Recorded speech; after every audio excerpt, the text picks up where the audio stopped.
My mom sent me to the grocery store to buy yam for pumpkin soup, and I have no idea which one to buy.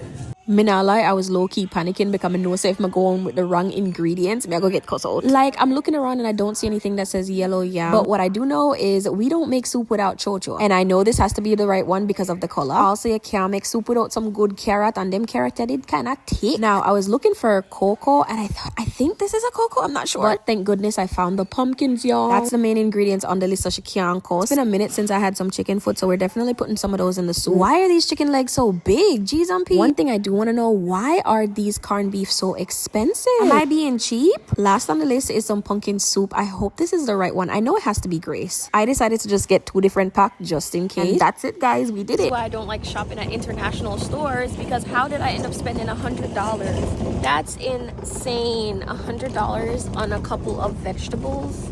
All of this is $100.